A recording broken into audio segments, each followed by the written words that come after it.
Comme de nombreuses autres régions françaises, la Bourgogne n'échappe pas aux hivers particulièrement rudes. Le froid, avec tout ce que cela comporte, comme neige, verglas et glace, rend crucial les problèmes de la circulation. C'est l'un des thèmes les plus souvent abordés pour illustrer ce qui change avec l'arrivée de l'hiver. L'hiver qui, comme on dit bien souvent en se prenant pour un poète, étend son grand manteau blanc. Vous roulez sur une chaussée verglacée ou enneigée. La voiture semble tenir la route, et puis brusquement, elle chasse. Et ça vous étonne, difficile de faire autrement vu la vitesse du véhicule, même si on la soupçonne d'avoir été un tantinet accéléré au montage.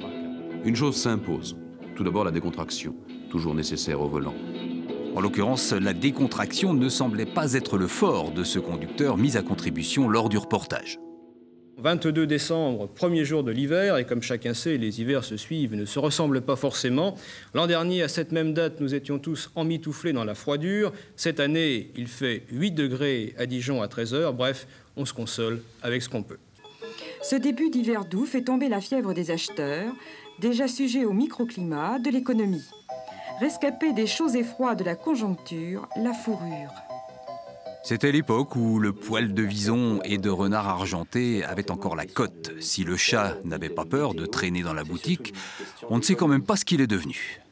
Mais ce ne sont pas les oiseaux qui s'en plaindront. Par ailleurs, pour eux, l'hiver n'est pas toujours la plus agréable des saisons. Première victime de l'hiver, l'oiseau a besoin de l'homme pour passer le cap de la mauvaise saison. Un geste simple suffit, encore faut-il y penser. Accrocher par exemple un peu de matière grasse à une branche d'arbre, cela ne coûte pas bien cher. Le tout est d'avoir l'arbre. En ville, ce n'est pas évident. Qu'à cela ne tienne, l'oiseau apprécie autant un déjeuner sur le bord d'un balcon ou d'une fenêtre.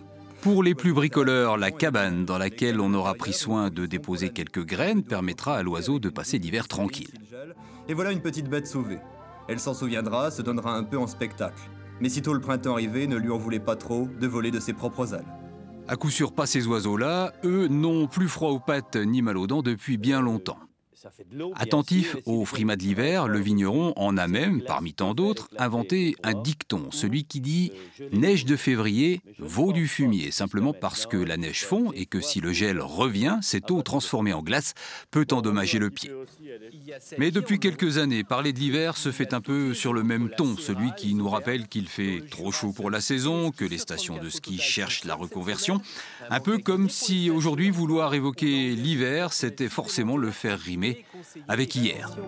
Tu ne viendras pas ce soir, me crie mon désespoir.